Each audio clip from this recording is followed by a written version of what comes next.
The day after the Super Bowl, everybody is still talking about the game within the game. The commercials, of course. This year, advertisers spent over $6 million for a 30-second spot. That's a lot of money. Which ones scored the biggest with viewers, and which ones missed the mark? Andy Wallman from KW2, back with us as always. Good to see you again. Hi, Andy. Good to see you.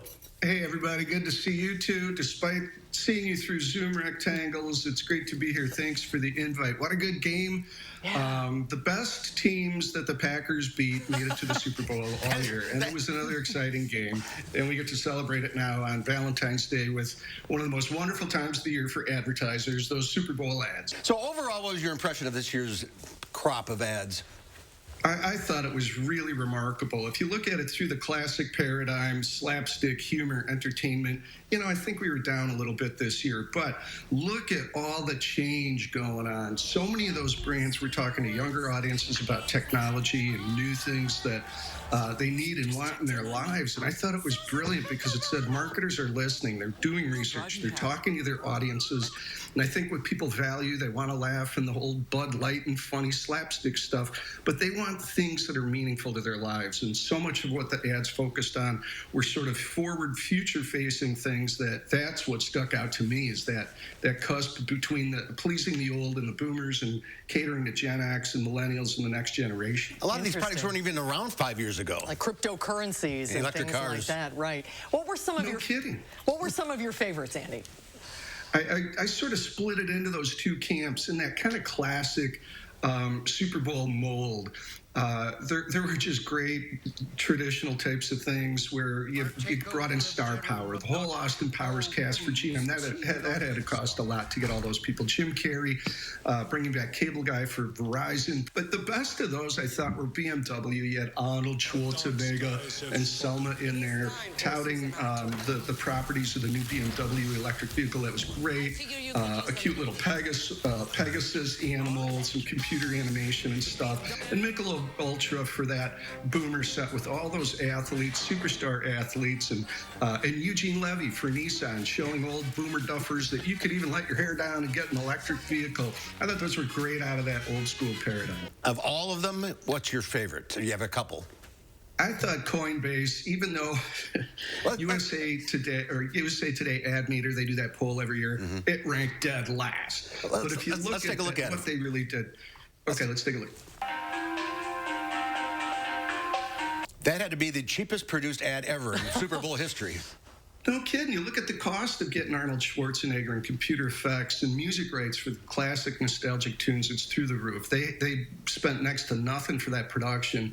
But boy, did it get chatter online. And it was a smart digital play. They pushed people, you hit the QR code, and it pushed them to their website where you could get $15 of Bitcoin for nothing. And to that extent, with some of the other crypto ads, a lot of people were calling this the crypto ball.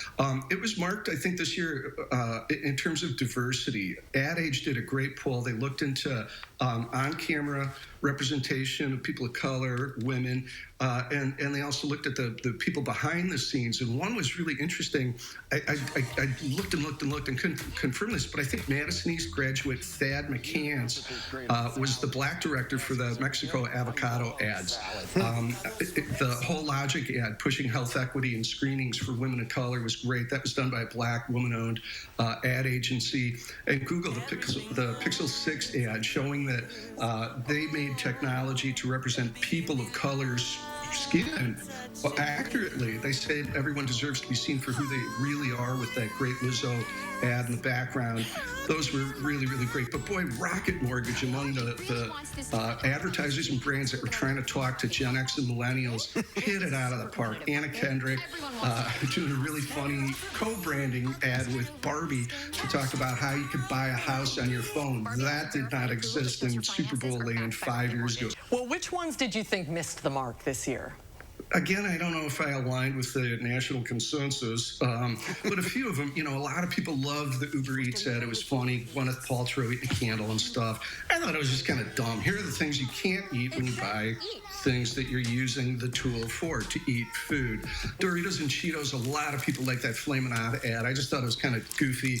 Let's get a bunch of CGI beautiful computer animals and they're going to eat Flamin' Hot, salty snacks.